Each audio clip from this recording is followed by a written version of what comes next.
भोरे भोरे ना तोहार नजर हमरा पाँव पे होके के चाहिए आ ओकरा बाद दाई माँ का संगे किचन में आ बाकी काम देखे खातिर त अभी हमार हाथ पर सलामत बा। ठीक बा ना? बकरा के माई कब तक खैर मनाई। आज राव टाइम बा, चलाला हुकूमत। कल हमार आई त हम बताई। दुखा गल का? कोई बात ना, आगे से ध्यान रखिए। तू आवा, कलश की लात मार के भीतर आ जा।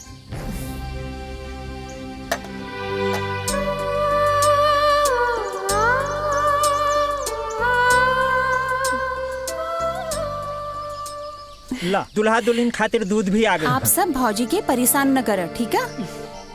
अरे दीदी, हमनी भौजी के परेशान ना करतानी, हमनी तो जान पहचान बनावे आइल बानी। का जीजा? माई माई माई। अरे काहे परेशान करता सन? चल जा सन, आजो का आराम कर दसन। जा पार्टी कर सन। हाँ, शुभ काम में देरी कैसन? पार्टी मनावला ढेर दिन हो गइल बा। चला। हाँ, रउआ के तो यही सब में मन लागत। हाँ, चलो चलो चलो चलो चलो पार्टी मनावे। चला। दुल्हन, खाई ला दुल्हन, तहार मुँह दिखाई।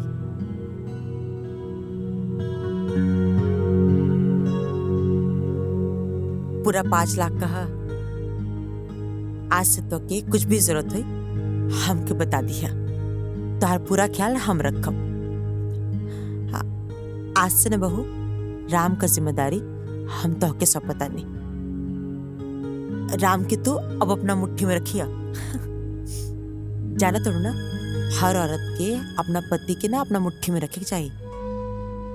कहे कि मर्द का जात था कभी भी बिगड़ सकेला।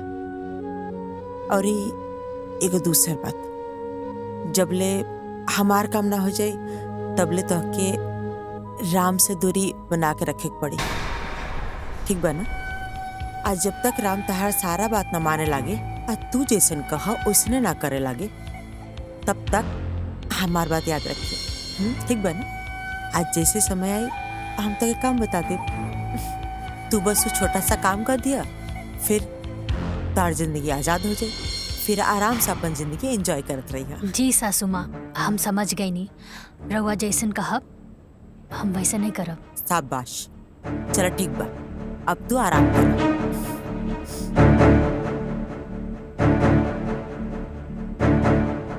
कैसन माई बिया जे अपन बेटा के ही अपन पतों से दूर रखे के बात कर दिया। बियाह त लोग घर खानदान बढ़ावे खातिर करे ना लोग। खैर, हमरा के का करे के बा, जे हुक्म चलावे के बा चलावे दा।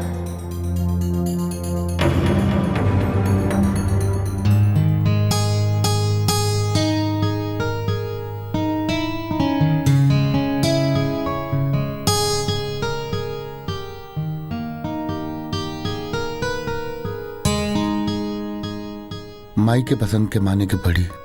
ऐसा लागता कि आसमान से चांद उतर के हमरा सामने आके बैठ गइल बा। अखिया खोलबू, कुछ बोलबू, या पूरा रात अखिया बंद करके ही बिता देबू? अखियाँ एक शर्त पे ही खोलब। का शर्त बा? पहले रउआ हमरा के वचन दी। ठीक बा, हम वचन देता नहीं। कहा ना जी कि सब कुछ इतना जल्दी भइल कि हम एक दूसरे के ठीक से जान पहचान भी ना पौनी। बस हमके थोड़ा समय चाहिए ताकि हम रउआ के अच्छे से समझ सकी और एक दूसरे के जान सकी। ठीक। हाँ?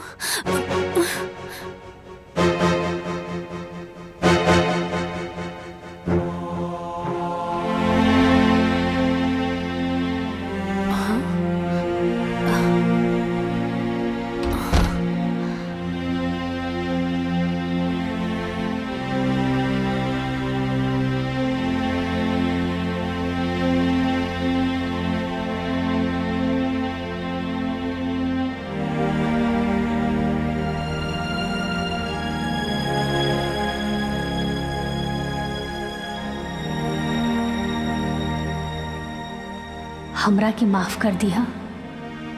थैंक यू भगवान जी। रवा तो हमरा के सब कुछ दे देनी, बस कुछ दिन के बाद बा, ओकरा बाद हमने के एक हो जाई।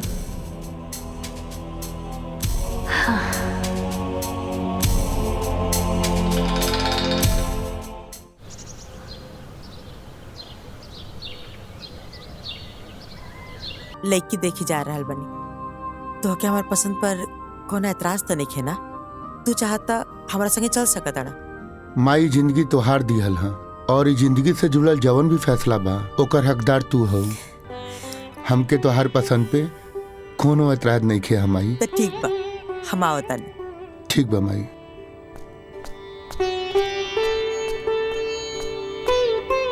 तनी बिटिया के बुला दे। बस आ ही रहल बिया बिटिया।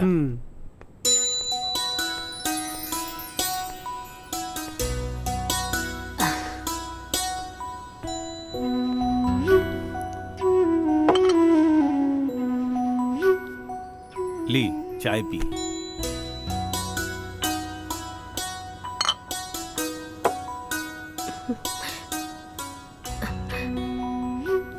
दीदी ई लोग के पास कोनो पैसा वैसा नहीं खे। 2 लाख के झारखंडी कार से आइल बाड़े लोग।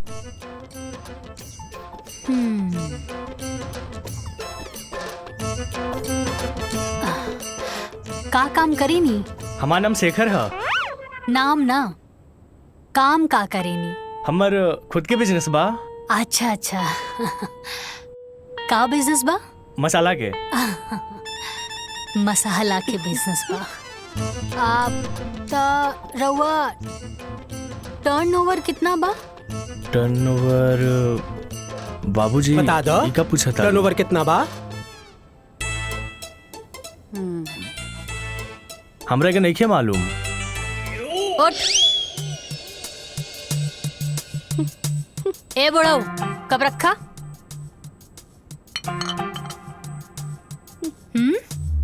धोखेबाज। अरे ई लोगन के ना बाबूजी कोनो बिजनेस नहीं खे, ना मसाला के ना कुछ। अरे हमके तो लागत था कि आटा के चक्की भी ना बा इन लोगन के लगे। ई लोगन के जब टर्नओवर के मतलब नहीं खे पता तो ई लोगन के का मालूम बा। और अभी ले तू लोग बैठल का बाड़ा, उठा उठा। अरे बाबूजी लड्डू ले ली। अरे निकला यहाँ से। निकल बाहर। चला, तू तो बेइज्जतियां करवा देला। चला। अरे बेटी ई का कइलू तू? अरे बाबूजी एक नंबर के फटीचर आदमी बाड़े और के लेके आयल रहे ऐसा रिश्ता। हाँ अरे कामधारी काका। ई कामधारी काका के पास भी ना कोनो ढंग के काम नहीं खे। जैसे वो फटीचर बाड़न ना वैसे ही फटीचर रिश्ता भी लेके आवेलन। अरे साची से बियाह करे खातिर कोनो ऑडी फॉर्च्यूनर बैंक बैलेंस लेके आए तब जाके साची सोची है कि शादी करे के बा कि ना कि ऐसा 5 लाख झारखंडी कार वाला। हाँ।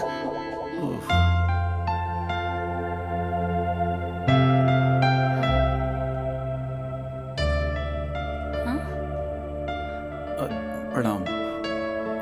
नमस्ते।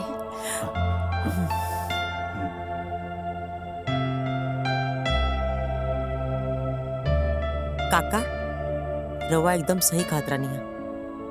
इतना एकदम हमार फोटोकॉपी पिया। हमें इतने रवा परेशान करत रानी ना, लेकिन देखिए आज का नहीं हमरा के है। हमके लेके पसंद भी है काका। बताओ बेटा का चाहिए तो के? जौन चीज कहबू ना एगो फोन कॉल पे तोरा सामने आ जाए। जौन गाड़ी कहबू ना हरा लाल पीला सब।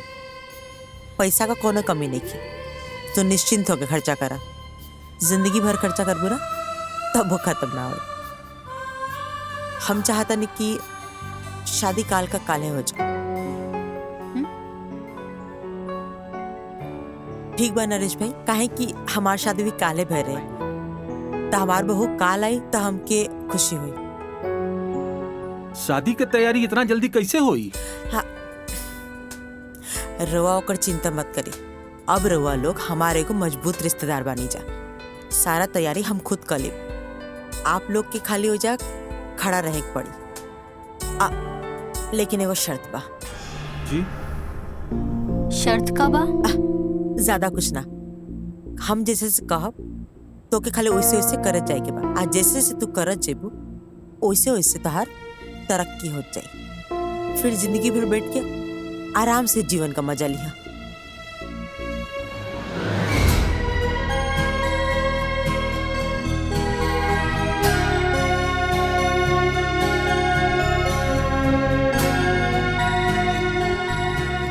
कुछ कम होता बता दे जा।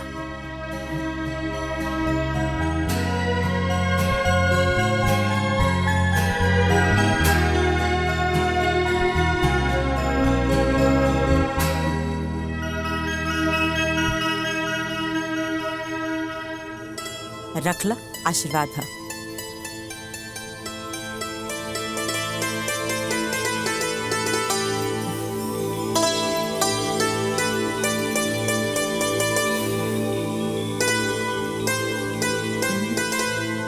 अब तो शादी तय हो गई।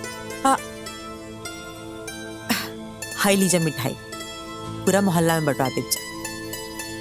ठीक बैठे, आज्ञा दीजिए। खुश रहा। चला।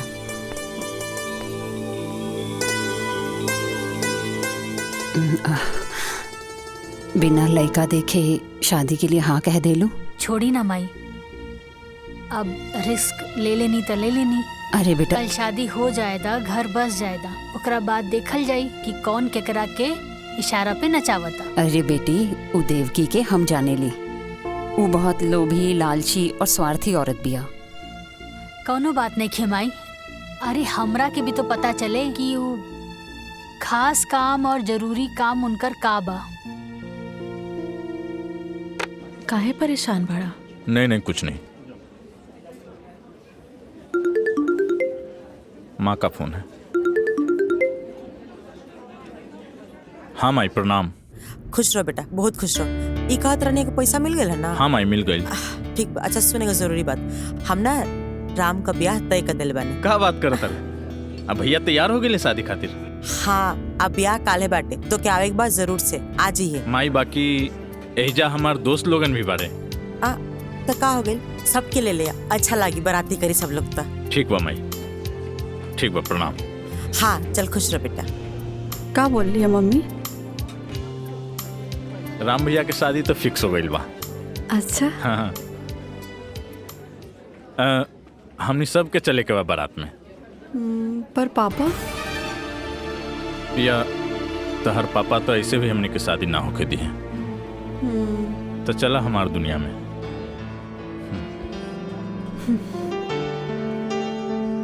सोच ल, जाइब तो फिर आइब ना। कोनो बात नहीं खे, जे होके हम देख ले। पक्का? पक्का।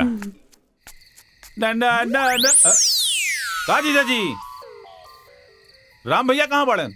अरे होइए कहीं हैं? आ तू सुनते सुनते पहुंच गया यहाँ तक। राम राम छिया छिया। कोची राम राम? मतलब साफा एकदम हाया शर्म सब घोर के एकदम पी गई बड़ा। ससुराल में आके अब बिना काम के ससुराल में खाता, शर्म नहीं किया आवत? आ तू तो बड़का पहाड़ तोड़ता रहा ना। अरे तो हम जाके नौकर नहीं, हम काम करे नहीं। देखत नहीं खी कि दिन भर कितना काम करता रहा। साथ में राम के दोस्तों हैं। ई कमाल शरीर है, फूल के गुब्बारा हो गई बड़ा। अरे मर्दाना शक्ति जगावा, आए एजा से औरत के लेके निकला ठंडे ठंडे। बात करत रहा। देख अभी देख, नाश्ता आई गर्मा गर्म। ये लेके आई, ये लेके आई। अरे हमर मेहरारू लेके आई। अच्छा। बैठा चुपचाप। ऐसन बात बा, मतलब दीदी तोरे खातिर नाश्ता बनावे गइल बाड़ी। हाँ हम देखत बानी। हाँ तो देख ली। देख ले। आ गई ले राम भैया। मटरू, हाँ बैठा बैठा। सामने से ढूंढा तानी, कहाँ बड़ा तू? इनका के जरा सा समझावा। ई सब काम धाम छोड़ के इस ससुराल में पड़ल बड़े, यही जा खात बड़े, यही जा पियत बड़े, शर्म वरम सब खत्म हो तू गए। तो पहाड़ तोड़ता। काहे जिया जी के परेशान करत ताड़ा मटरू? छोड़ दी।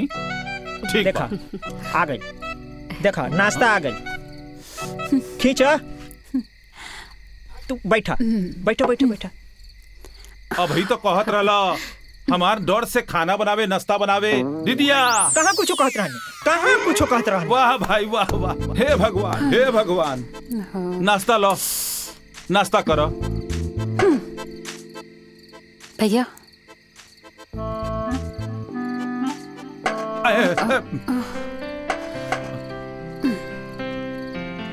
प्रणाम। खुश रह।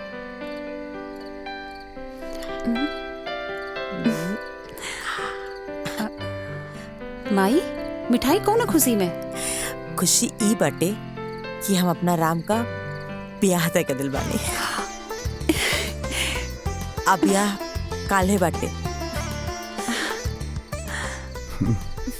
माई लक्ष्मण के कॉल कैलू? हाँ हाँ, तोरा लक्ष्मण के फोन कर दिल बानी। उ कल आ जाई, तो परेशान मत हो। फिलहाल तो हमरा संगे चला, तोहर कपड़ा खरीदे के बाद। ठीक। चल।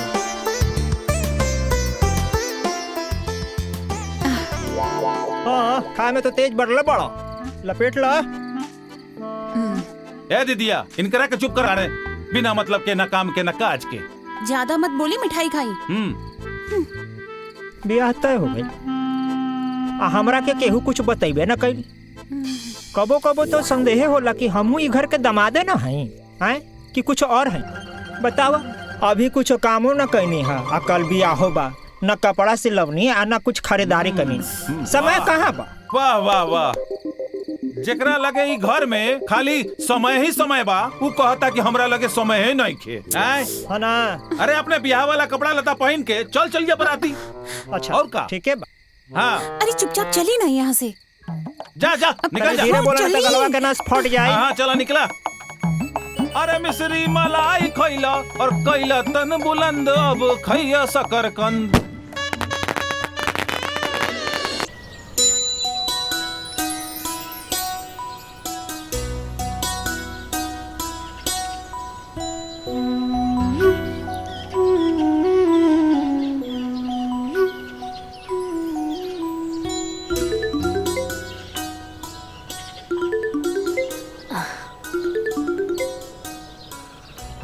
माई प्रणाम।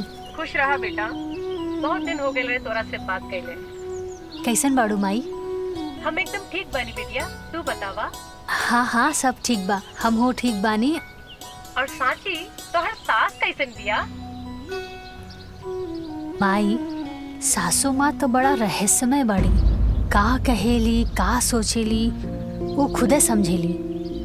सुन बिटिया, हम तोरा के पहले भी बतैले रहनी, नजर रखिए ओकरा पर, बहुत खतरनाक बिया हो। अच्छा, ये सब छोड़ा माई, ये बतावा कि बाबूजी कैसन बाड़े? ठीक बा बेटा। पूछत रहले कि साची के फोन आयल कि ना? ठीक बा माई, अब हम फोन रखत आनी, बाद में बात हुई। ठीक बा? ठीक बा।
बेटा जी,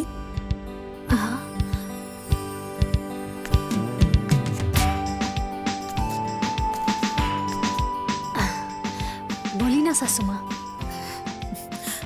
धन देख के ऊपरे ताकत रहबो का? माई बाबूजी संस्कार निखर सिखौले। सॉरी।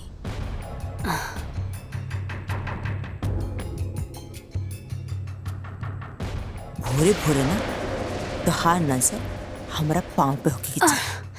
आ ओकरा बाद दाई माँ का संगे किचन में। आ बाकी काम देखे खातिर त अभी हमार हाथ पर सलामत बा। ठीक बा ना? बकरा के माई कब तक खैर मनाई? आज राउ टाइम बा, चलाला हुकूमत। कल हमार आई त हम बताई। दुखा गल का? कोई बात ना, आगे से ध्यान रखिए। आगे से हमसे पूछे बिना उन्हें मत जिया। काहे सासू माँ भूत प्रेत के वास बाकाओं में? जितना बोलल जाता ना उतने सुनल करा, ढेर दिमाग लगावे का जरूरत नहीं है। ठीक बना, आपन दिमाग मत चलावा, भीतर जा। आखिर ऐसन का बा उ दिशा में जे हमरा से छुपावत अड़ी?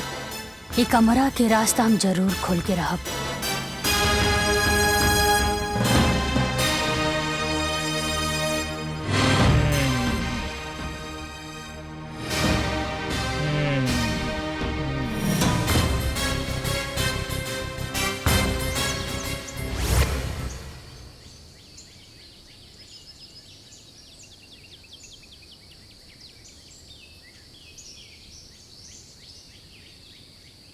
भौजी तने एक मिनट। हाँ बोली ना पाहुन, का बात बा? बैठे अब बैठे। बैठी ना रहुआ। तब कहीं भौजी का हाल चाल बा? हाँ पाहुन, सब कुछ ठीक बा। कैसन लागल घर दुआर और इमे रहे वाला लोग सब? हमरा छोड़ के बताएं। सब केहू अच्छा बा, घर द्वार भी बहुत अच्छा बा। हमरे जैसन खा गई नहीं ना धोखा। हाँ? एहिजा के लोगन के चेहरा गोर बा, बाकी दिल काला। हमरा दिल बिल्कुल साफ बा, गोर बा। रउआ सोचत हो खब कि काला कलोटा सुखड़ा आदमी के कि मंदाकिनी कैसे मिल गई, लंगूर के अंगूर कैसे भेटा गई? हाँ कैसे बैठा गई? मोहब्बत भौजी। हाँ मोहब्बत में आंधर हो गई रहनी है। वही मोहब्बत के चक्कर में ओकरा से बियाह कर बैठनी। ओकरा माई के चक्कर में, ओकर माई के मीठी मीठी बात में मुहा के घर जमाई बने खातिर तैयार हो गई नी भौजी। हमरा का मालूम रहे कि घर जमाई के साथ साथ ये जेल खाना के भी मुंह देखे पड़ी। ये अच्छा खासा चलता फिरता आदमी जेल खाना में बंद हो गई। अभी जेल से कैसे मुक्ति मिली है भौजी, कुछ समझ में नहीं खे आवत। पाहुन रहुआ चिंता मत करी, सब कुछ ठीक हो जाई। ए जी कहाँ बानी? अब का होल तहरा के? सुनी, रहुआ देख ली, हम अपन काम निपटा के आवत आनी। ठीक बा भौजी।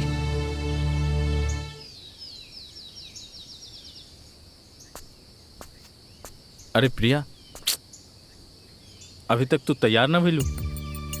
चल फटाफट तैयार हो जा, जौकी लोग भी तैयार हो गए हैं, छोड़ दी है तरह। चला, ताकि तू फिर वहाँ आके हमारा इस्तेमाल कर सका। एक बात कान खोल के सुन ले लक्ष्मण, तार झांसा में बहुत आ गई। अब यहाँ से हम कहीं न जाए, हम घरे जाए के सारा रास्ता बंद हो चुकल बा। प्रिया, हम तहरा से कहले बानी हम माई से बात करब, तू काहे इतना टेंशन लेता रू? कह दिया नी ना कि हम कहीं ना जाए, मतलब कहीं ना जाए। तू जाके पहले माई से बात करा, फिर हम यहाँ से कहीं जाए। बहुत हो गए लक्ष्मण तुहार। हम कहनी है ना बात करब, तू समझत काहे नहीं खूब? बस ठीक बा। ये बात सुनत सुनत हमके 5 साल बीत गए, अब बहुत हो गए। अब तुहार हम एक भी बात बर्दाश्त ना करब। तू जा अपन माई से बात करा और सारा बात क्लियर करा, तब हम यहाँ से कहीं जाए। वरना तू भूल जा कि हम कहीं जाए। अब तो तुहार भाई के शादी भी हो गई बा। ठीक बा, ठीक बा, ठीक। दिमाग अपन शांत रखा, अभी तैयार हो जा फटाफट। वहाँ जौकी लोग तहर इंतजार करत हुई हैं। तू तैयार हो जा फटाफट, हम जा तानी माई से बात कर। तू निकला, ठीक बा?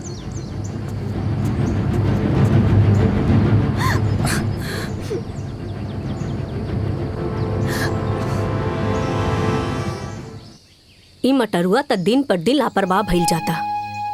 अभी ले खाना लेवे ना आइल। राम के खाई में देरी होता।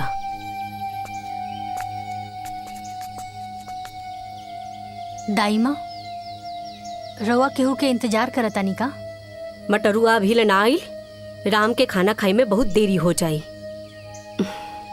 अरे दादी, हम ले जाके टिफिन दे देतानी, लाई।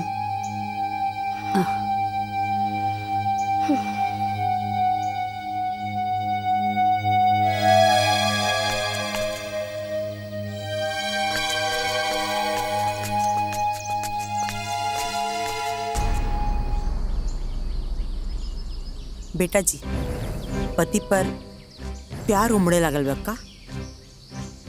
सासू माँ, रउए तो कहले रानी ना कि अपना पति के मुट्ठी में करे के बा। बस ई सब उहे के प्रयास बा। शाबाश, ई भइल ना बात। कहा तक का चाहिए? हमके तब बस राउर आज्ञा चाहिए। ठीक बाटे, आज से राम का टिफिन तू ही लेके जेबू। जल्दी जा, वो तो के गोदाम में भेटैया, अनाज जाए के समय होता ना। ठीक बा, और ये हमार बात याद रहे। जा। जी सासू जी।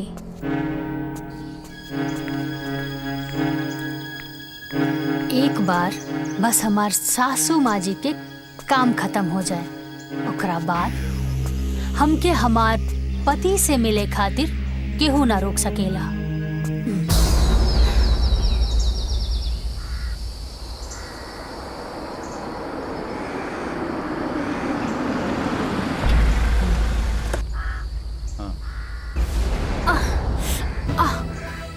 आराम से उठो, बिल्कुल आराम से।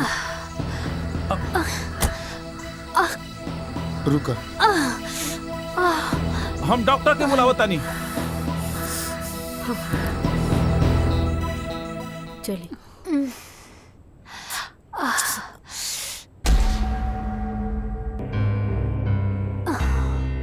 मामूली चोट है, चोट की वजह से बुखार आ गया है। मैं दवाई लिख के दे देता हूँ, आप मंगवा लीजिएगा, सुबह तक ठीक हो जाएगा। धन्यवाद डॉक्टर साहब। मटरू, हाँ माँ जी। ये डॉक्टर साहब दवाई लिख के देता ना, जाके ले ले यहाँ, और डॉक्टर साहब के भी बाहर तक छोड़ दा। ठीक बा। ए जीजा, साथे चलो।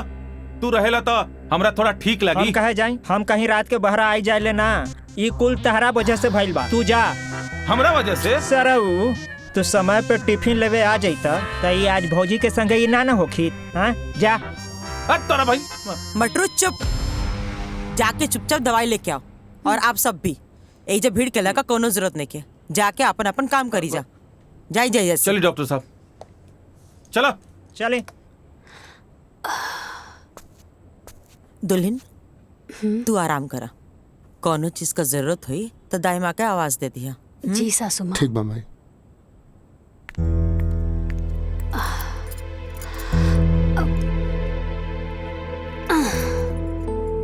अरे रहे दी ना रहुआ, हमके कंबल दे दी।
सांची, सोई दी ना। अरे उठा उठा के वो गेट पीट रहा बा। अरे बाप रे बाप, दाई माँ, अरे जल्दी से हटाई, अगर देख ली ना तो सब गड़बड़ हो जाई। हटाई हटाई, जल्दी करी ना।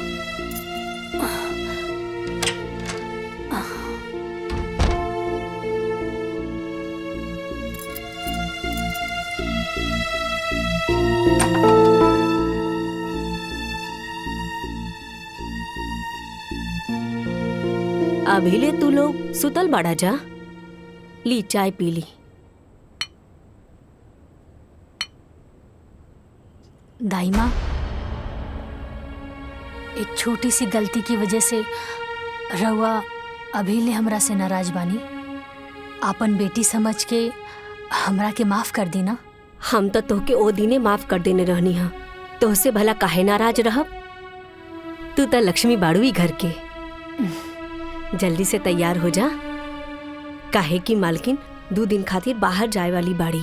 अच्छा ठीक, बहुत काम बा, हम जाता नहीं। हाँ।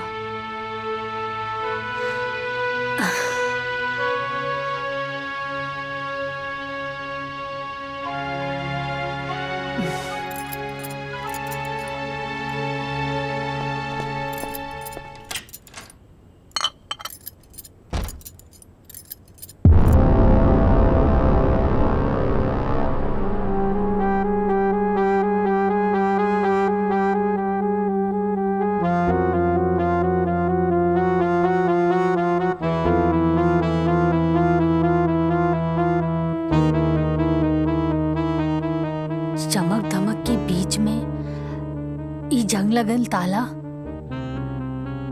कहीं कमरा में कोनो राज तो दफन नहीं खे।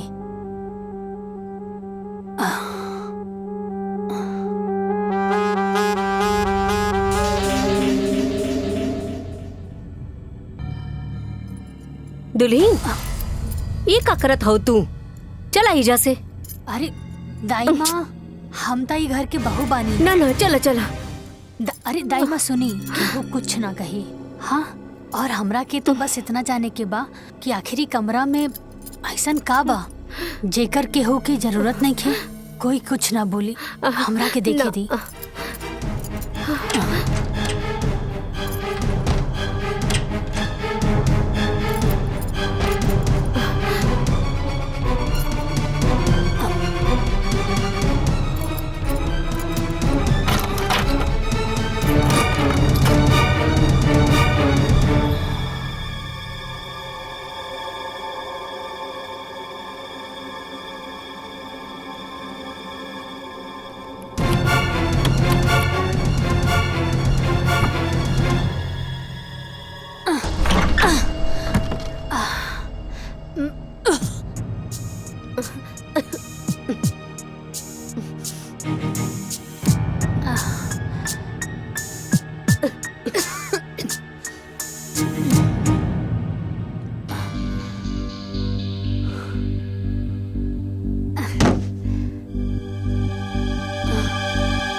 दाई माँ, ई के बा? ई मालिक के तस्वीर बा दुल्हीन।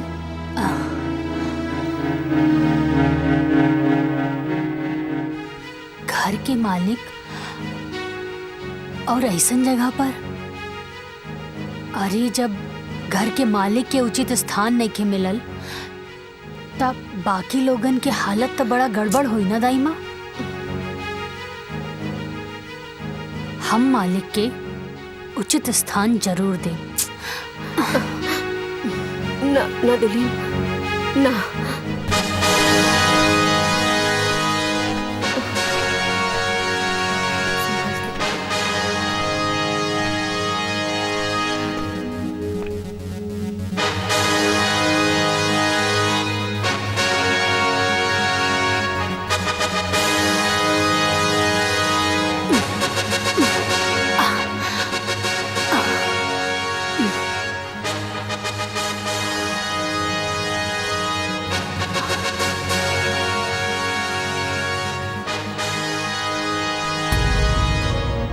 दाई माँ, अब देख ला, घर के मालिक के उनका उचित स्थान मिल गई। एक काम करी, ये पेंटिंग के हटवा दी यहाँ से, ठीक है? ठीक बा दुल्हीन।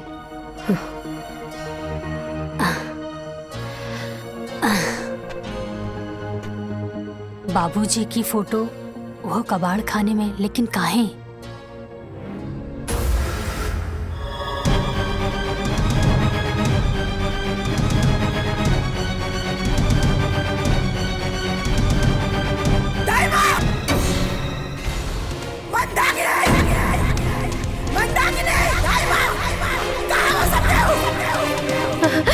हाँ मलकिन, कहाँ भाई माई? मंदाकिनी, ये फोटो आईजा क्या टांगला सा? हाँ? अरे बाप, क्या टांगला सा ये फोटो आईजा? पता ना भाई। हाँ? अरे ये फोटो का हाथ गोड़ाल हा? आपने आके टंगा गेल हा? हाँ? ठाकुर साहब के फोटो ता हम ही लगौनी है। तो इतना हिम्मत? हाँ? केकरा के लगा। अपना हद से ऊपर उठेगा ना, कोशिश मत कर, ना तो ऐसा पर कतरब कि तू दोबारा उड़े लायक ना बच भी। समझ में आ गई?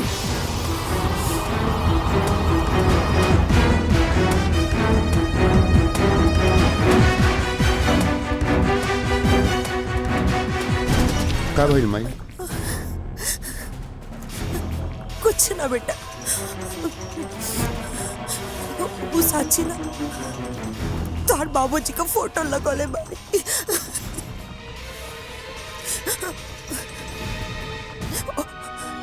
वही खातिर शाबाशी देत रहनी है।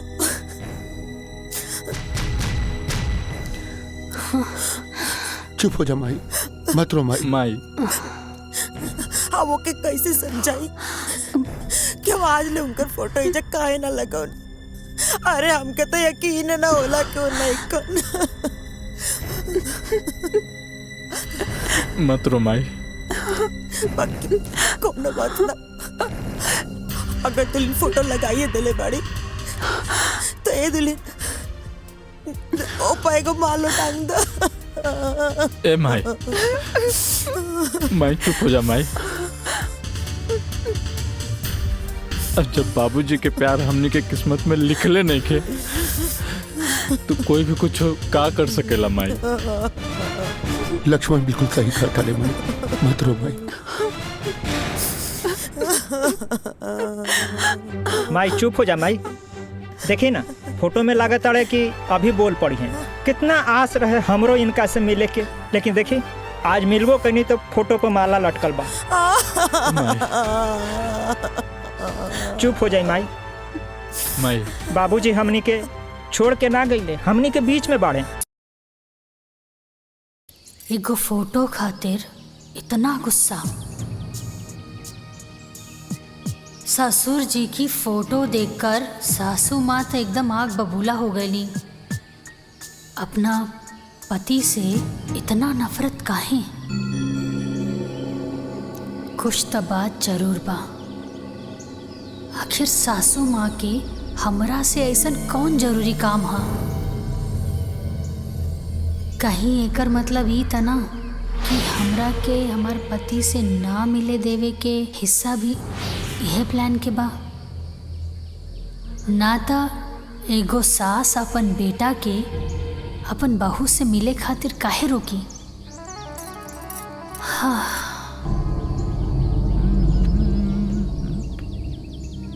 भाभी, भाभी, भाभी।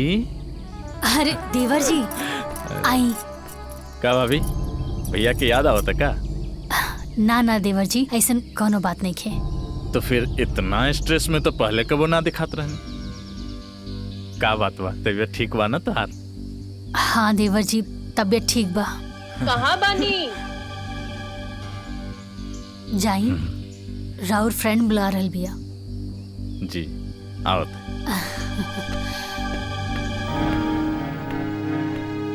हाँ, आखिर केकरा से पूछी जे हमरा के सच बतावे। दाई माँ।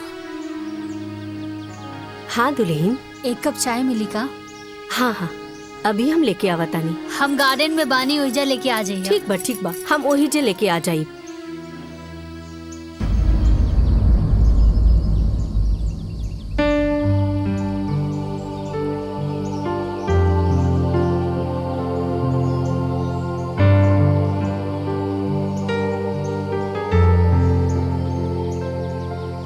दुल्हन, हाँ हाई चाइला। लाई दाई माँ।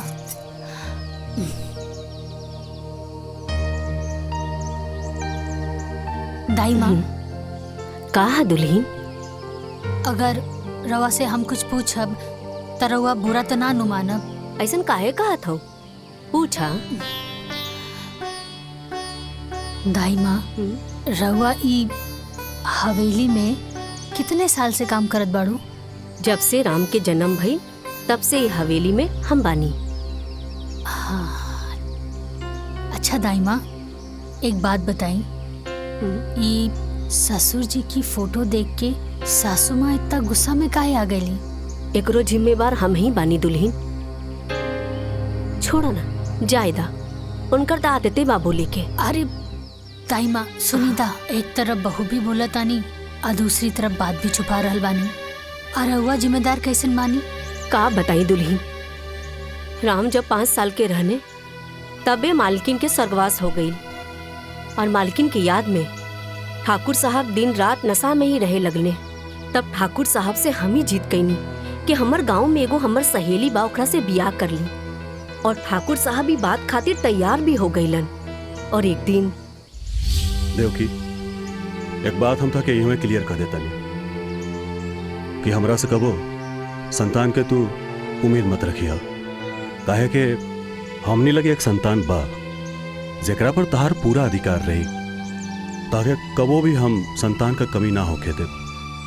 ताकि हमारा बात से कोनो एतराज तो नहीं है? ठीक बा।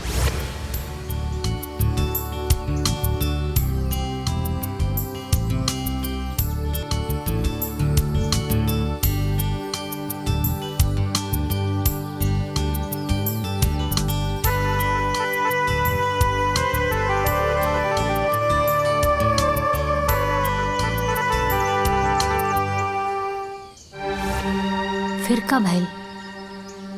ठाकुर साहब जी के साथ का भइल? ठाकुर साहब के तो बड़ा दुख भरल कहानी बा दुल्हीन। फिर देवकी के जीत के आगे ठाकुर साहब हार गईले। देवकी, कौने धर्म संकट में डाल देलू? हम तो से पहले ही कहले रहली नू कि हमके और बच्चा ना चाहिए, और फिर कहता नहीं कि एकरे बारे में ना सोचा। ठीक बा ठाकुर साहब, हम भी अभी ना जहाँ थका। देवकी, दाएं ने खबरदार, जो मरे एक बात कह लू। ठीक बा, तू जैसन कहबू उहे हुई, पर भगवान खातिर मरे के बाद मत करो।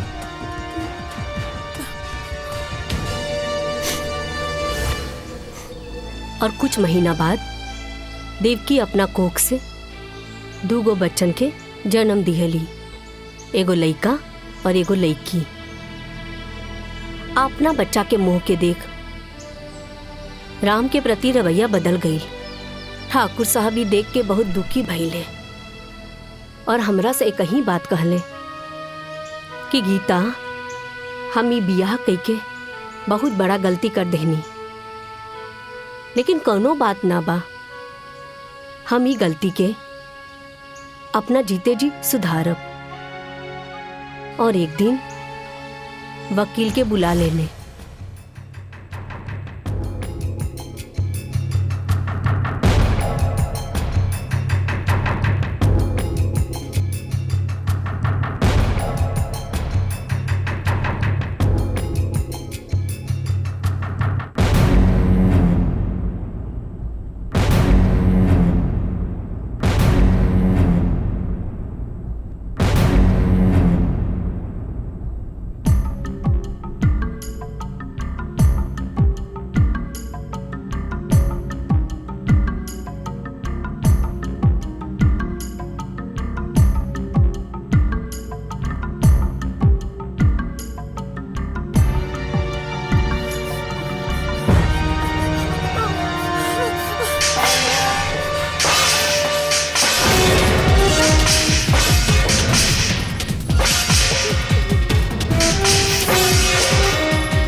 उरवा काका ले रनिया, हाँ सौतेली ना।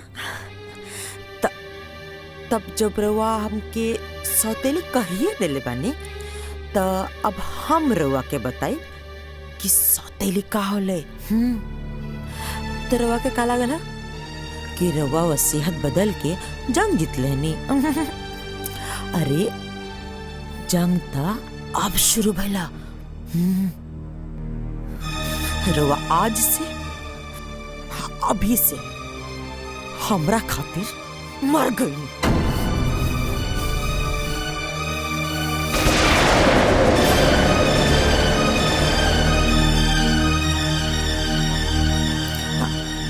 रवा के का लागल ई जो एक्सीडेंट भइला वो इत्तेफाक रहला। आहा वो हम करवले रहनिया।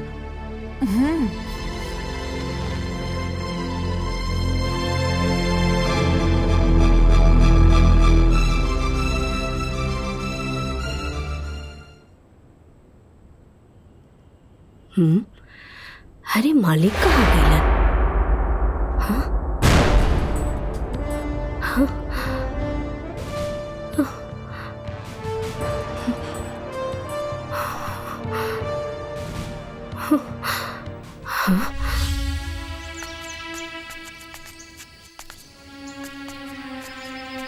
ओकरा बाद ठाकुर साहब कहाँ गईनी?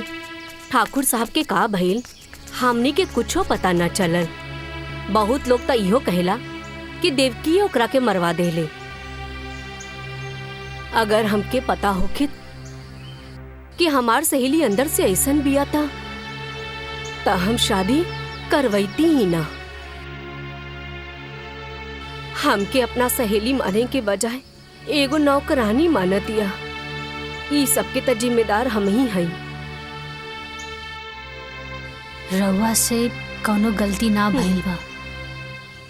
रउआ तो बस अपन फर्ज निभानी है। का दाई माँ तोरा लगे कुछ काम नहीं खे का?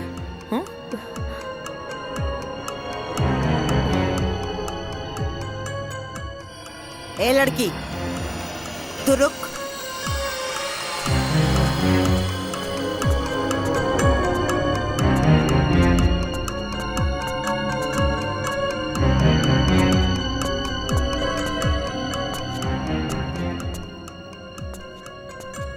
बेटा जी इसन कौन विशेष मीटिंग चलत रहा कि सुबह से साझ हो गई?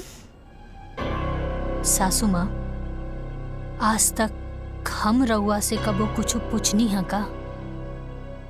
अब का हवा पानी बदले खातिर भी हमके राउर इजाजत लेवे के पड़ी।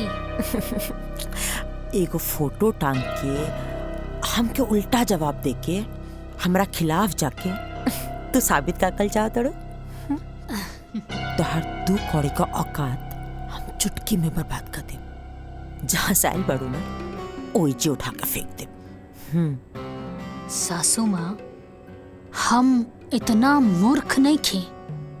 हम ई घर में बियाह करके आयल बानी और रहल बात औकात के ता आज भी ई घर में हमार औकात राउर औकात से ना बहुत ज्यादा बा।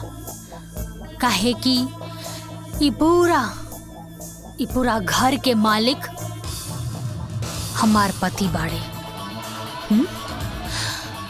और रउआ के हमरा से कौनो काम रहल ना जौना खातिर रउआ हमरा के घर में लेके आईनी। हमरा के सब पता चल गई बा। रउआ के हमार सिग्नेचर चाहत रहे ना और हमार पति के अंगूठा। यही खातिर रउआ हमार पति के मूर्ख बना के रखनी और अपन बेटा के शहर भेज के पढ़ौनी लिखौनी। पता चल गई। ज्यादातर हम वो जहरीली नागिन हैं जेके एक बार डसले पे नहीं तो उठ के पानी भी ना मांगेला। सासू माँ नागिन प्रजाति के त रउआ पार कर देनी, एमे कौनो शक नहीं खे। लेकिन रउआ नागिन ना, रउआ बानी आस्तीन के सांप जे पालेला उहे के रउआ डसेनी। रउआ शायद ही भूल गईनी कि जौन हवा पानी में रउआ पल पोस के आयल बानी उहे हवा पानी में हमहू पलपोस के आइल बानी। यही से अगर रउआ नागिन बानी त हम बानी सपेरा, और हम हर वो नागिन के फन कुचले के हुनर अच्छे से जानी ले। राउर ई जोन गुरूर बा और ई जोन हुकूमत बा ना, एक दिन ओकरा के अपन पाँव के नीचे ना झुकावनी तो हमरो नाम साची ना।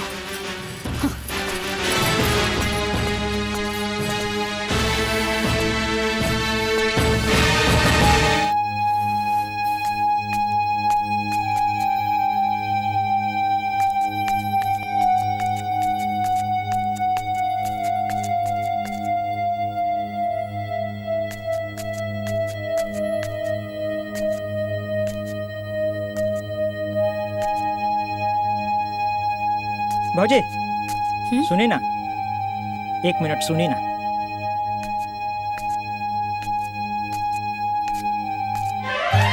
अरे हे दुर्गा, हे काली, हे लक्ष्मी, हे सरस्वती, हमरा कोनो प्रकार से ये घर से बाहर निकालिए भौजी, हमरा उद्धार करी। अरे बाहुनी, ई रउआ का कर रहल बानी? हाँ उठी, अरे पहले उठी।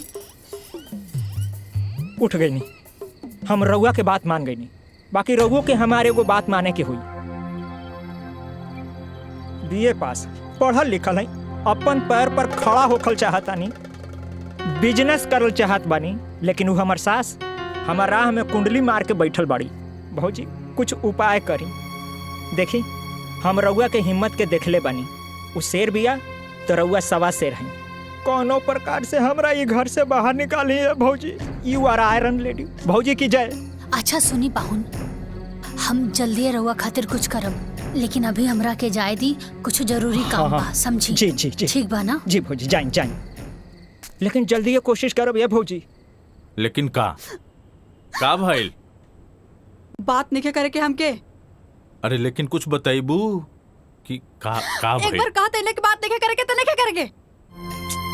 तो के एक ही बात बार बार बताए पड़ी, समझ में नहीं क्या हम का कहते नहीं। जा तू यहाँ से। अरे का हमार बात सुना, काहे इतना गुस्सा कर? लक्ष्मण, घर में अला कितना दिन हो गए, तू का के लेके आयल हमरा के कि भैया के शादी होते ही तू माई से बात कर लेबा। अब तो भैया के शादी भी इतना दिन हो गए, तू का चाहता रहा तोहर घर में हम दोस्त बन के रही? तहर जब मन करला तू मस्ती करे आ जाला। अरे इतनी बात माई से बात करला हम शादी के लिए, और तो के माई से बात करे में इतना काहे डर लगा था? तू ना बात कर सकेला तो बोला हम बात करी माँ जी से। तू हमार बात सुना, तू इतना हड़बड़ात काहे बारू? सही वक्त आते ही हम माई से बात करब। बहुत हो गल तोहार, ये बात सुनो सुनो हमके 5 साल बीत गई। अब तू जा यहाँ से, हमके नहीं क्या बात करके, तू जा यहाँ से। सुना, अरे वाह, ये तो कमाल हो गई। देवर बाबू शहर से डिग्री ना बीवी लेके आयल बाड़े, और ये खबर से घर वाले बेखबर बा। हरी तो ब्रेकिंग न्यूज मिल गई साची। आई सासू माँ, बता बतानी। मलकिन, नाश्ता में इतना देर? हाँ, लेके आ बतानी। यहाँ कोई नाटक मत करिए, ओके? पीछे लड़ियाल चला तारू। यही से बैठी ना, यही से बैठी।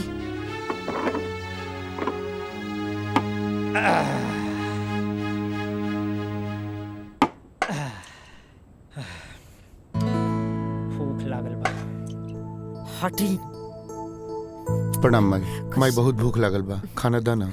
दाई माँ हमरो लावा। दाई माँ हमारी रोटी दा। आज कुछ चटपटा नहीं खे बनल बा का? आए का मेहमान जी, कुछ खुशखबरी आवे वाला बा का? जौन चटर पटर खाए के मन करता। सर अब तहरा से मुँहे लगावल बेकार बा। हाँ ठीक कहला।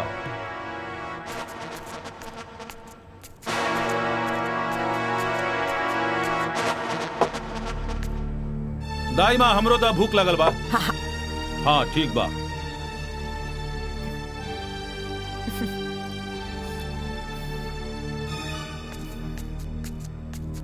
रवा उठी, ऊपर बैठ के खाना खाई। पर हम तो बचपन से ऐसा ही खाता रहल बानी। अरे 10 साल पहले तो शादीशुदा भी ना रहनी ना। माई के राज में रहुआ नीचे बैठ के खाना खावत रहनी है, अब बीवी के राज में रहुआ ऊपर बैठ के खाना खाई। आई ठीक बात, जा जा।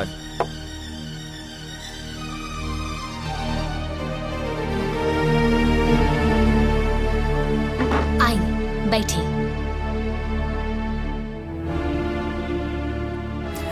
हाँ राम, एजे बैठ के खा लो।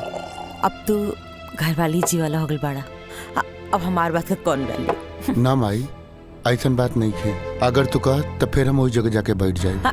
ना ना बेटा, कोनो बात ना, आज से तो एजे बैठ के खा। माई एगो रोटी दाना। हाँ हाँ। ये पूरा घर के मालिक हमार पति बाड़े। ए लीजी रोटी।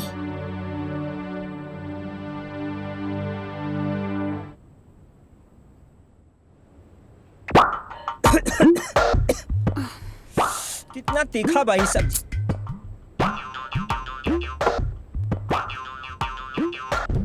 इतना भी तीखा नहीं के मेहमान के घोटाओ ना, खाई चुपचाप। तोहरा से चुपचाप ना बैठल जाला का? चुपचाप खाई ना। ए दीदिया, अरे इनका उड़द तीर पकड़े के आदत पड़ गई बा।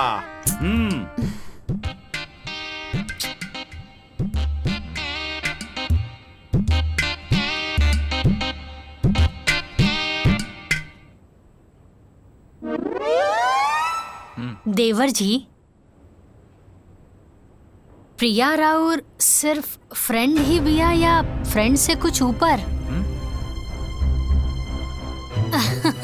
अरे हमार कहे के मतलब है कि फ्रेंड ही बिया तब तो ठीक बा, काहे से कि अब राउर उम्र भी हो गल बा बिया करे खातिर। ता हमनी के गांव में लड़की ढूंढल जाए का, काहे से कि हमार गांव में ना बहुत सुंदर सुंदर लड़की बिया। का सासू माँ? बहू तो के लक्ष्मण का चिंता करेगा कोनो जरूरत नहीं है, अभी होकर माई जिंदा भी है। हम आप सबसे कुछ कहल चाहता नहीं। हम और लक्ष्मण 3-4 साल से लिविंग रिलेशन में बानी जा, तो आपके कोई और लड़की ढूंढने की जरूरत नहीं है। हाँ माई, प्रिया सही कह रही बिया।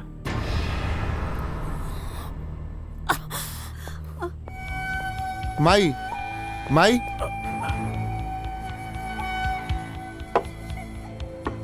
लक्ष्मण लक्ष्मण, जा जाके माई से तू माफी मांगा। भैया तू हो चला ना। ना हम न जाए, तू जाके माफी मांगा। ठीक।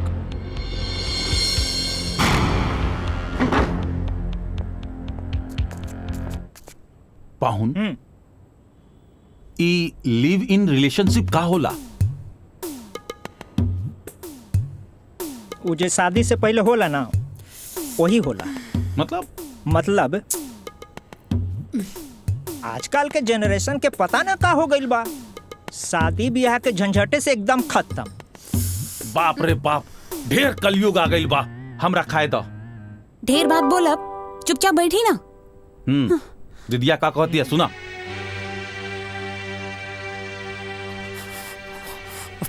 पानी सर से ऊपर जाए लागल बटे, अब जल्दी कुछ ना कुछ करेगा पड़े।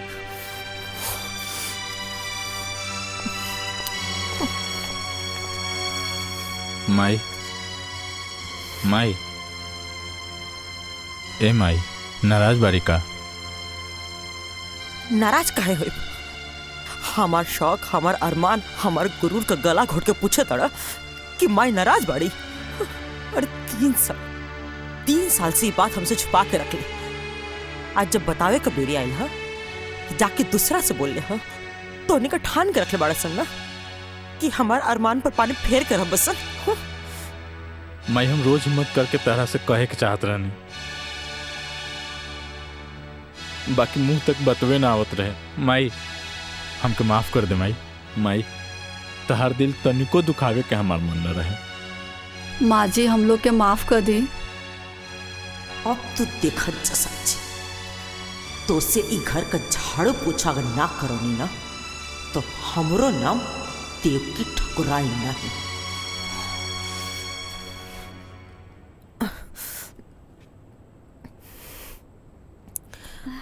प्रिया तो हमके शुरू से पसंद रही बुद्धू।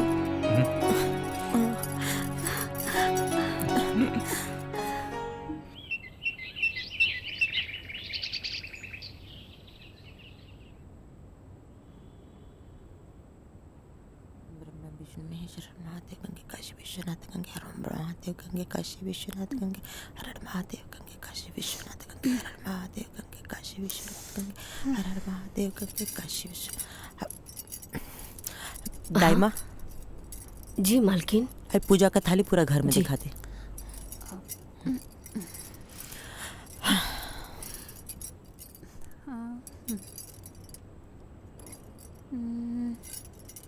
प्रिया बहू।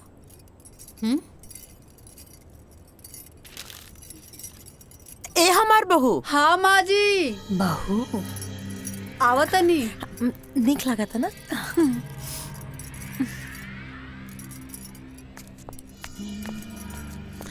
प्रिया पे बहुत अच्छा लगी। झांक लेता नहीं। हाँ माँ जी। आओ ना हमारा लगे बैठा। हमार चांदनी है बहू। अब देखो प्रिया, तू हमके पहले तो कुछ ना बतौलू तो हमके ढंग से स्वागत करे के भी मौका ना मिलल।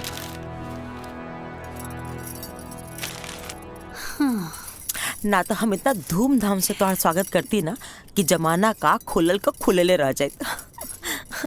बाकी कौन बात ना, अभी भी देर नहीं भइल।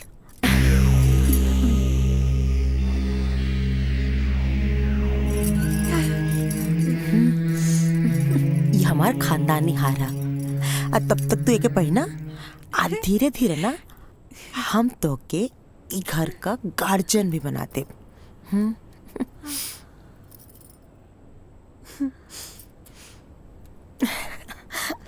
प्रणाम भाई। खुश रख। लक्ष्मण। हाँ माई। प्रिया का मम्मी पापा जी के ना संदेशा भेज दो कि हम लोग से रिश्ता का बात कर चाहते नहीं। माई हम तरह से बोले के भूल गई नहीं। प्रिया के माई बाबूजी हमेशा खातिर छोड़ के चल गई ने।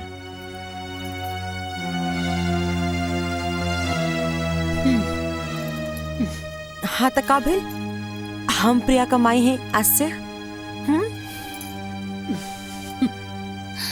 अरे राम, तो इजा काहे बैठल बाड़ा?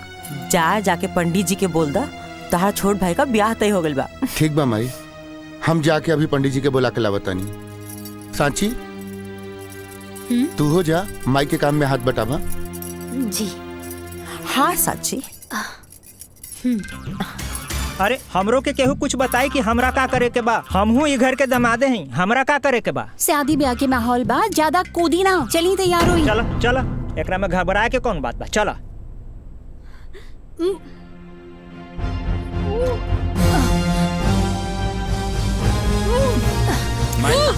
माई असली भाभी भाभी। अरे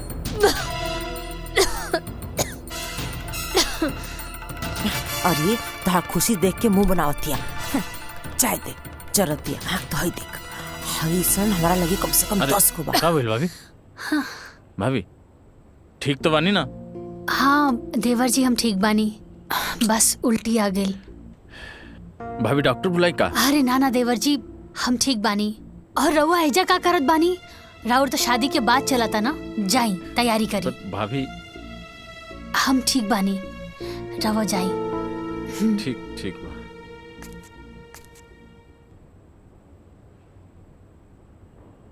हाँ।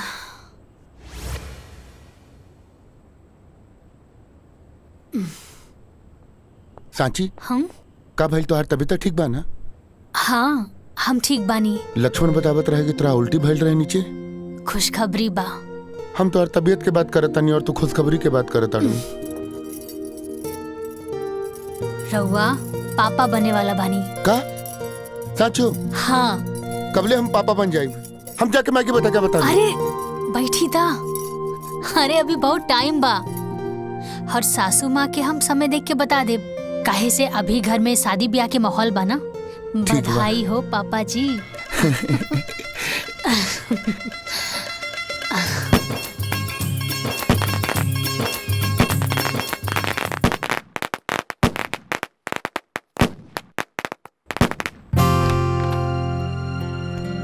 प्रिया, हम आवतानी भाभी के देख के। आजे देखल जरूरी बका, कल चल जी आवे जा, चुपचाप बैठा।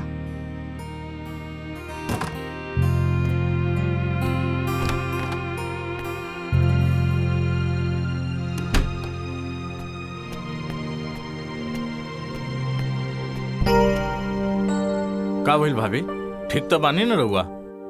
तबीयत ज्यादा खराब हो गई बा लगता। भाभी कहीं तो हम डंडार हेल्थ में कॉल करके डॉक्टर से अपॉइंटमेंट ले ली।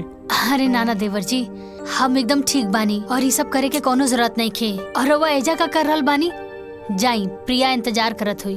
अरे ना भाभी, पहले हमरा खातिर रहुआ लोगिन बानी, ओकर बाद प्रिया। हा लक्ष्मण, तू टेंशन मत ला, हम बानी नू, तू जा, प्रिया तहार इंतजार करत हुई।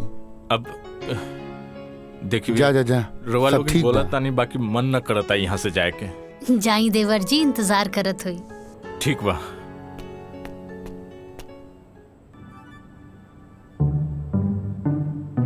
एक बात बताई, सच में हम बड़ा किस्मत वाला बानी जी, हमके ऐसन देवर जी मिलल बड़े। हाय तोहार मुंह दिखाई। बहुत अच्छा बा, बहुत यूनिक बा। लक्ष्मण कहाँ बा प्रिया? उ गइल बड़े साची भाभी के देखे, बीमार बड़ी। हमार तो अपने लेकर पराया हो गई बा। हमार लड़का मतलब? प्रिया, ओ राम हमार अपन बेटा ना है। अरे उस सौतेला ह सौतेला। हम बहुत कोशिश करें कि लक्ष्मण ओकरा से दूर रहो, लेकिन वो तो भैया भैया करके एकदम भगत बन गइल बा। अब तू ही सोच दुल्हन, का हम इहे दिन खाते ओके पढ़ौले लिखौले रहनी है कि वो जाहिल गवार का पीछे पीछे घूमत रहो? हाँ, बाकी प्रिया, अब हम ये चाहता नहीं ना कि तू लक्ष्मण के अपना मुट्ठी में रखा। हाँ, कोशिश करिए कि लक्ष्मण जितना हो सको वो नौकरन से दूर रहो। हाँ हाँ, ठीक बाटे, तो अपन ध्यान रखिए, ठीक बा? आराम करा।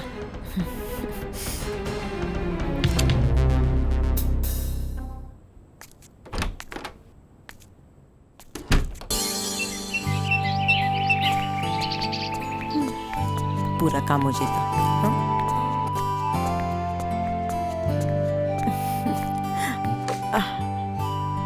प्रणाम माई। तू भी बैठ जा बेटा।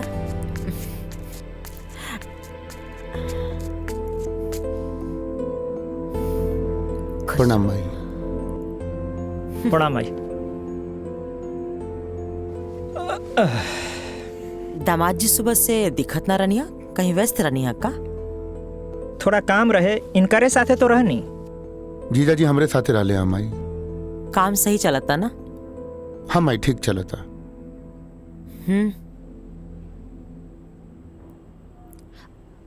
सुनी ना देवर जी। हाँ भाभी। जीजा जी के रवा लोगन से कुछ बात करे के रहल हा। हम कहाँ कुछ कहनी है? हाँ, कहत रहनी है कि सिनेमा। जीजा जी, रवा तो कोनो बिजनेस की बात करत रहनी है ना? हाँ हाँ, याद पड़। हम चाहत रहनी है कि हम बिजनेस शुरू करल चाहत रहनी है। बाकी यहाँ ना जौनपुर में अपने जिला। ये तो बहुत अच्छा बात बा माई। बढ़िया बात बना, लेकिन एकरा खातिर तो धन चाहिए। तई में परेशानी का बा? टिकट हम बना देता नहीं, अब फाइनेंस का व्यवस्था माई कर दी। वाह, ससुरार होके तो ऐसा। सासू माँ तो साक्षात लक्ष्मी है।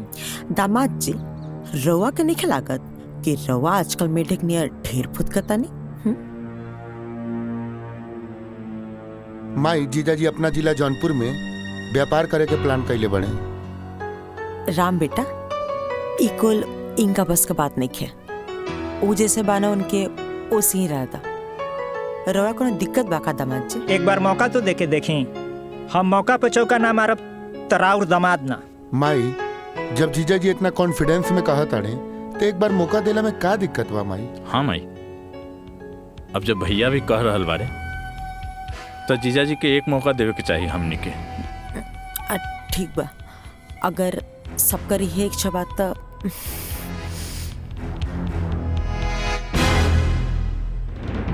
जिया जी हमरा टिकट बना देता नहीं। ला खाली हम अकेले थोड़े जाई।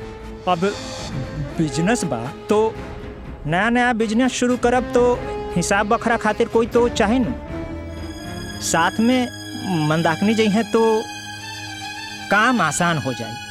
अरे हाँ जीजा जी तो एकदम ठीक तक कह रहल बाड़े। अब देखी ना सासू माँ ससुर जी के गैला के बाद ई पूरा हवेली के खानदान के बिजनेस अकेले संभरले बानी। कुल हिसाब किताब अम्मा जी अकेले देखत बानी और हमनी के भी देखी हमनी कैसे पूरा अपन ससुराल के जिम्मेदारी उठावत बानी। अब अगर मंदाकिनी जीजा जी के साथ में जई हैं तो उनके बिजनेस में बढ़ोतरी होई ना। का अम्मा जी सही कहा तानी ना? तो ठीक बा जिया जी, हम दोनों जना के टिकट बना देता नहीं। हाँ देवर जी कर दी।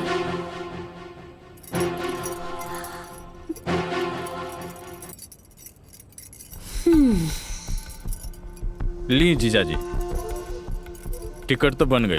आ शाम के ट्रेन बा और टिकट बन गई जी। शाम के ट्रेन बा। तहार बहुत बहुत धन्यवाद। ठीक बात है, चलो चल जल्दी चलो, सामान पैक करे के होई। चलो चलो चलो। अरे सुनो ना, सुनो सुनो, चल चल जल्दी चल। चला ढेर मानी सामान बिखरल होई, सबके समेटे के होई। चलो चल। अरे चला ना, चलो चल चल चल चला चला।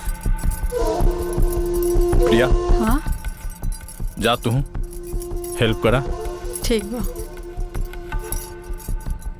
हम मठू के बोले लिया बतानी। भैया हम भी चलता नहीं। आओ चला। जमाई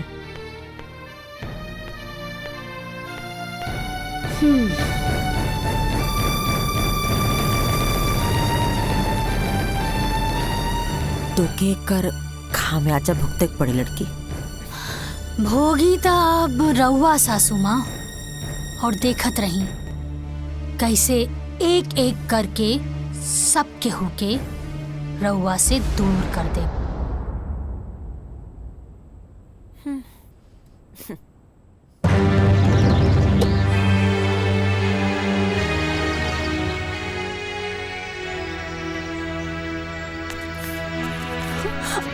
अरे चलो चलो, गाड़ी छूट जाए। चलो चलो बैठो बैठो बैठो। प्रणाम। चलो माई चलो तनी। ठीक बात है, चलो तनी।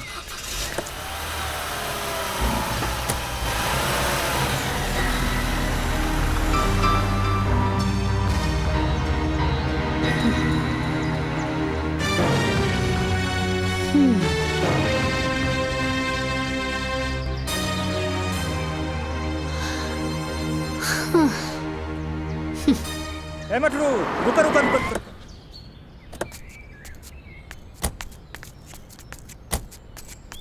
ए जीजा जी का भाई झाड़ा लग गई का?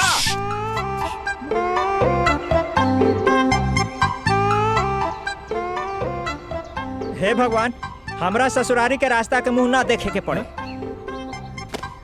हे भगवान, हमरा इस सास के दोबारा मुंह ना देखे के पड़े। हे भगवान, यहाँ के सारा अनौती पनौती सब यहीं रह जाओ। एक सेकंड हो गई हो गई। सबसे बड़का पनौती के तो लेके जाता कहाँ? अब हमरा का मालूम कहाँ ले जाता? चलो चलो चलो, चलो ट्रेन छूट जाई महाराज। चलो चल चल चल चल चलो।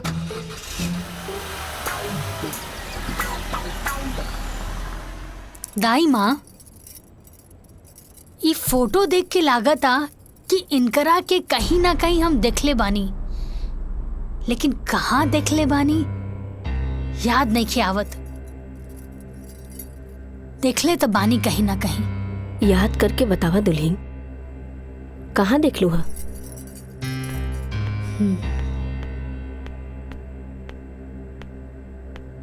दाई माँ, एक कप कॉफी मिली का?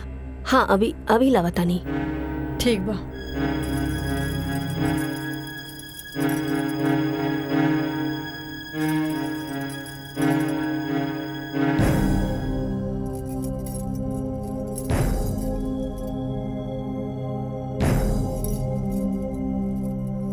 दाई माँ, हाँ कॉफी बनावे में कितना टाइम लगा था? बस हो गई, अब ये लागता नहीं। पता ना कहाँ से सब उठ के आ जाला।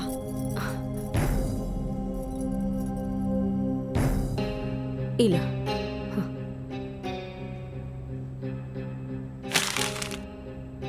इतना टाइम लागेला कॉफी बनावे में? यू बास्टर्ड जाहिल गवार, तनको सेंस नहीं के का? दुल्हीन ओ गलती से गिर गई ला। प्रिया, तमीज नहीं के का कि अपने से बड़ से कैसन बात कल जाला? अरे कम से कम दाई माँ की उम्र के तो लिहाज रखा। लिहाज आप करी, काहे कि आपके नौकरानी और मालिक के बीच के फर्क नहीं के पता। अरे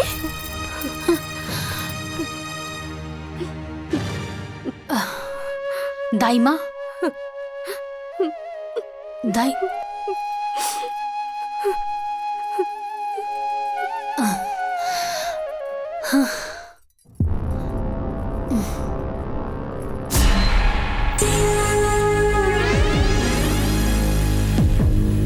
अच्छा,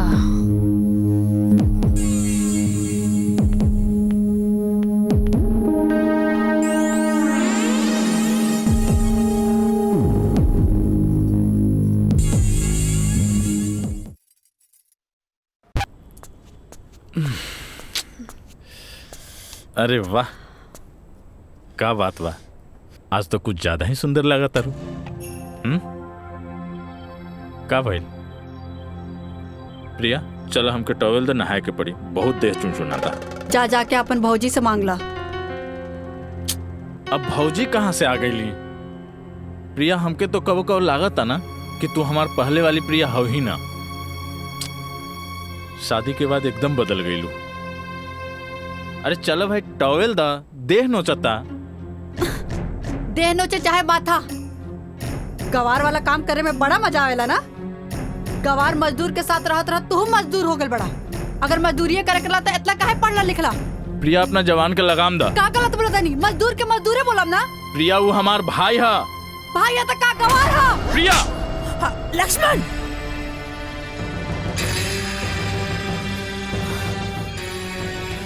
तोर हिम्मत कैसे भइला हमार बहू पर हाथ उठावे के? मायू हमार राम भैया के कहतिया कि गंवार है। और का गलत कहलस ले? अरे पढ़ल लिखल पड़े तो मालिक का काम करू। माई लेकिन वो तो भैया के शोभा देता ना। तो ठीक बा, जिंदगी भर ओकर नौकरी करू, हाँ ओही का संपत्ति पर तू गुलाम बन के जी। माई तू का कहता रू? हम सही कहता। अरे तोर बाबूजी मरे से पहले अपन सारा संपत्ति और राम का नाम पे कके चल गया। अब अगर ओकर मर्जी हुई तो ओमा से होता के 2 टुकड़ा दे दी, बाकी अब तक वो संभव नहीं है। काहे कि ओकर आपन वारिस आवेला बाटे। आपका जब मेहरारू भी है ना, उन ओमा से 2 कौड़ी भी तो के ना दी। अरे बेटा, हम तोर माई है, जौन कहता नहीं तोर भलाई खातिर कहता नहीं, तू समझ। माई हमके कुछ समझ नहीं के आवत। माई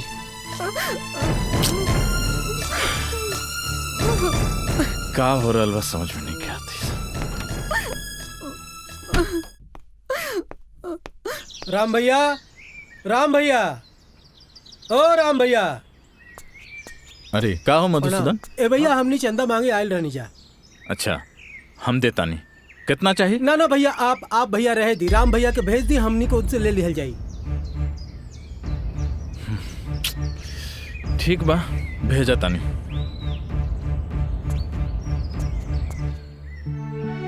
देखा राम भैया आ गए। भैया का भइल मधुसूदन? भैया हमने मंदिर में पूजा अर्चना खातिर चंदा मांगे आयल बानी। अच्छा कोनो बात ना, हर साल के तरह ए साल भी पूरा पूजा के खर्चा हमरा तरफ से ठीक है भैया। है ला पैसा। जी भैया। कोनो चीज में कमी ना होके के चाहिए। ठीक है भैया। निसंकोच कोनो बात हुई तो बताइए। जी भैया, प्रणाम। ठीक बा। प्रणाम भैया। लक्ष्मण का भैया? नाश्ता कैला है? हो गई। हाँ मटरू भाई, थोड़ा बाहर जाता नहीं काम से, तू खेते पे जाके पानी पटा ली है। भैया आपन काम ना खुद ही करे के चाहिए। ऐसे भी हमके अभी बहुत काम बा अपन प्रोजेक्ट पे। आई पढ़ाई लिखाई हम खेती गृहस्थी करे खातिर नेखे कहीं ध्यान रखिया। आदमी अधिक पढ़ला लिखला के बाद थोड़ा सा डिस्टर्ब हो जाला का। चुप छोट भाई बा चल। हाँ चला।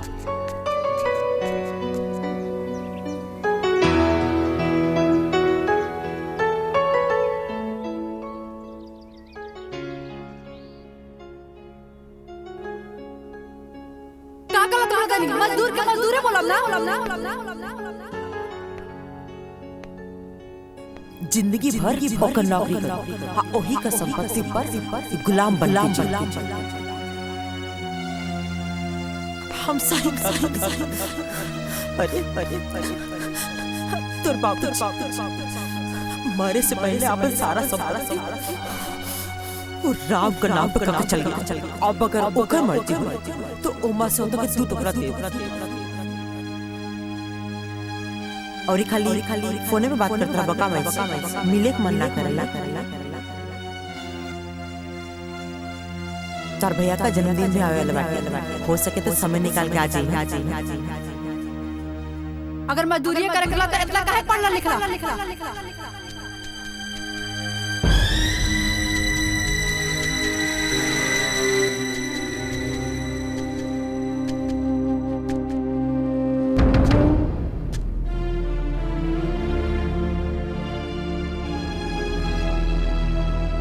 प्रिया तू ठीक कहत रहलू। हमार नाम के एक भी पहचान अपन गांव वाले के सामने नहीं है। तो के हम उहे न समझात रहनी। हाँ अब सही समय बाटे अपन मुट्ठी टाइट कर दे, न तो सब कुछ ना रेत का नियर निकल जाई। तो माई ओकरा खातिर का करे के पड़ी? विशेष कुछ ना करे के पड़ी, खाली वसीयत का पेपर पे राम से अंगूठा लगा के पड़ी, वो लड़की से साइन करा के पड़ी। बस पूरा दौलत संपत्ति के सब कुछ के तो इकलौता वारिस हो जेबे। ई काम हम आज का आज ही कर दे। राम के तो हम जैसे बोलो उससे कली, बाकी टेढ़ा खेर बिया लेकी। बाकी जो भी हो, आज तो फैसला हो के रही।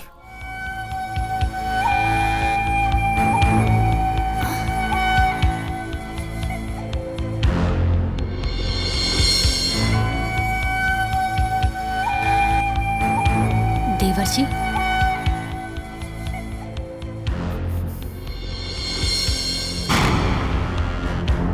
सासू माँ, बहू सवेरे मंदिर गिरलू, सास का दिया बाती कर तड़ू, बहुत शुभ घड़ी बाटे। तनी हमार छोट काम कर दो, हाई पेपर साइन कर दो। सासू माँ कौना चीज के पेपर बाई? तो के याद बा तो से कले रहनी, तो से एगो छोट काम रही, जब सही समय तो बता दे। उहे ला वसीयत का पेपर साइन कर दो।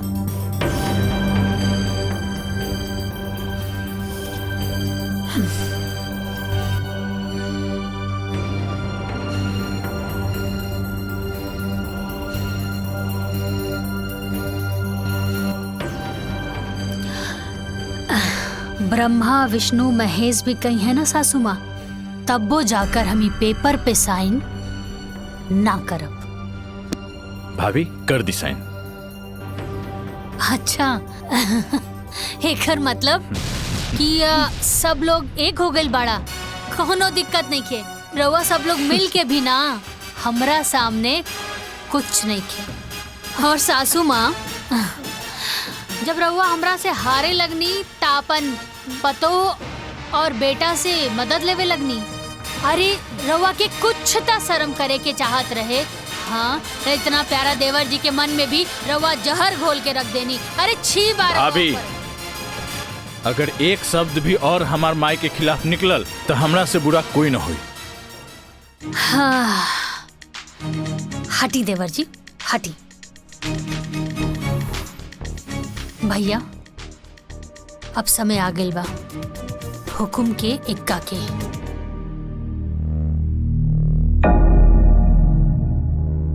सासू माँ तू डाल डाल त हम पात पात।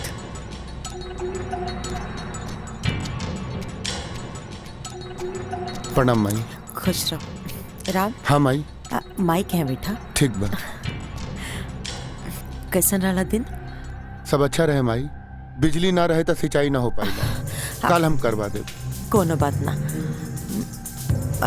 राम जी माई। से कुछ मांगब तो अपने माई की देबा। माई सब तो तोरे बा, का चाही तारा के? आज तक तू हमरा से कुछो नहीं के मंगलू। कुछ चाही नहीं, बस ये पेपर पर तारा अंगूठा चाहिए।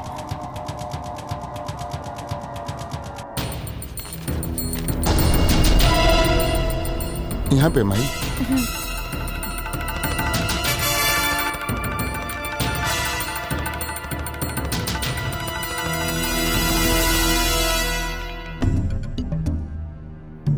बस बस कहा नहीं बेटा कि अगर साची के बोल के भी साइन करवा दे तो अच्छा रहे। ठीक बा माई, हम करवा देता नहीं। साची, साची जी यहाँ आवा। आवता नहीं।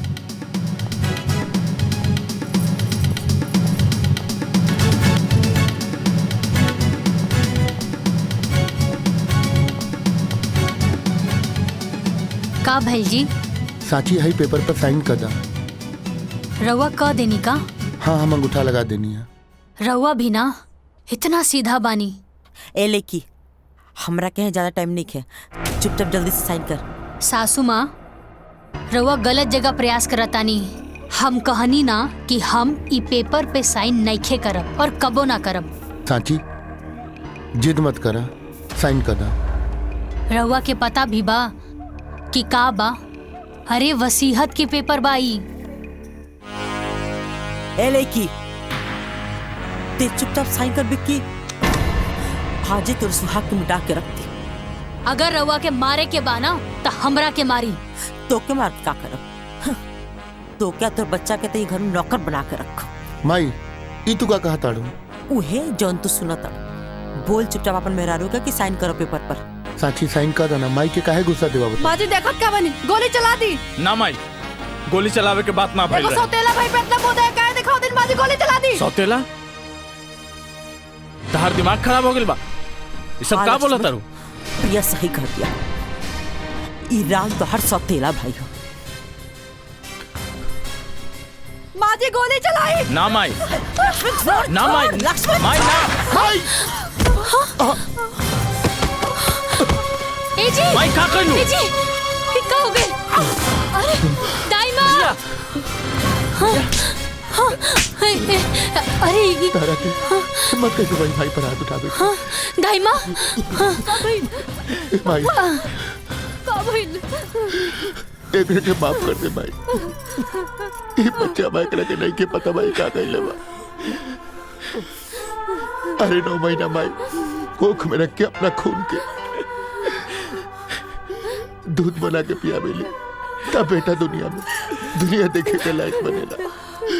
ए माई ई का कर देलू माई? अरे एक बार हमरा बोल के तो देख तू। तोरा के सब बत्ती चाहत रहे ना, हम अपन जान निकाल के तोरा कदमों में डाल दे। भैया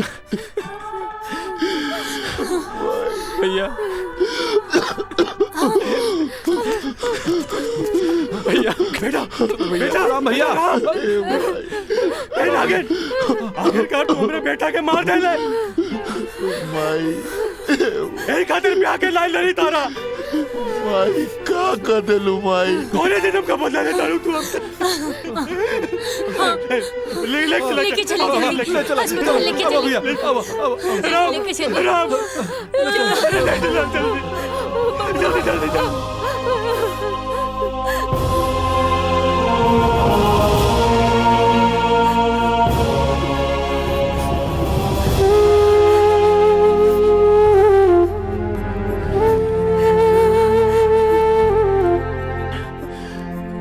इतना बड़ा झूठ।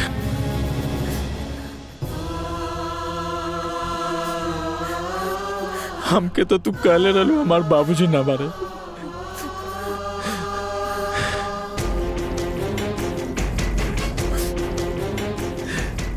बाकी काहे माई,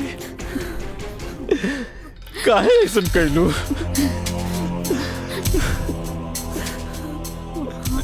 ना ना चाहिए हमके धन संपत्ति, घर दुआर।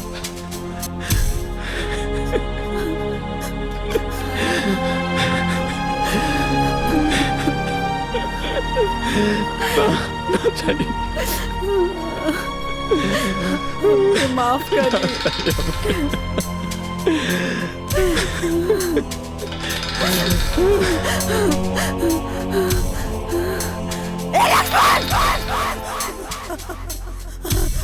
लक्ष्मण! लक्ष्मण!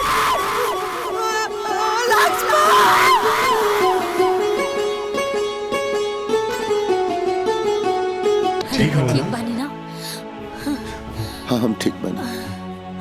आराम बाबू, होश आ गए। लक्ष्मण, हाँ भैया। कैसन बाड़ा तू? हम ठीक बानी भैया, रउआ ठीक हो जाई, सब ठीक हो जाई। हम ठीक बानी। मन में मैल रहल जे भी वो, मन में मैल रहल जे भी वो, सबका मैल धोआइल बा। काहो खेला खून के रिश्ता सच में आज बुझाइल बा। काहो खेला खून के रिश्ता सच में आज बुझाइल बा। हर आँख में लोर भराइल बा, हर आँख में लोर भराइल बा, हर आँख में लोर भराइल बा, हर आँख में लोर भराइल बा। तू मत रो भाई। अरे तोरा हमरा से थोड़ा भी नफरत ना होला? हर कोनो बात से कबो हम बुरा मन लिया माई। मत रो माई, मत रो माई। तू माफी मत मांग माई। अगर हमरा से कोनो गलती भइल बा तो हमरा के माफ कर। हम ठीक बानी माई। माई मत रो ना माई, मत रो।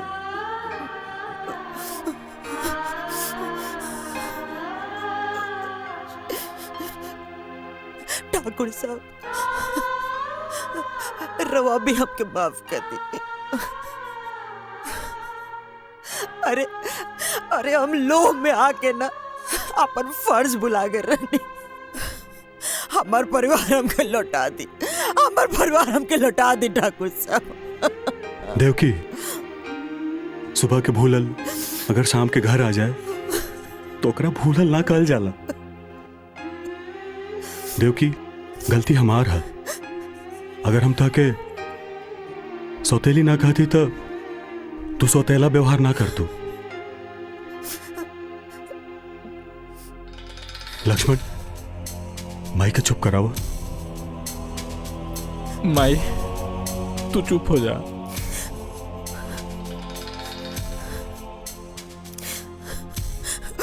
बहू, हम सबसे बड़ तो हार गुनाहगार बनी। अरे तू तो हमारा घर का लक्ष्मी रहलू, लेकिन हम तोरा संगे कितना गलत कही, कितना गलत। तो कि जौन सजा देवे बा तू हमके दे दा, बाकी हमके माफ कर दा। माई, माई, रउआ के प्राश्चित कैला के कौनो जरूरत नहीं खे। राउर एक एक आंसू ई बात के गवाही देता कि रउआ निश्चल बानी। और माई कहल जाला ना कि अंत भला त सब भला। और सासू माँ, अब सॉरी माई, अब कौनो शर्त वर्त तो नहीं खे ना?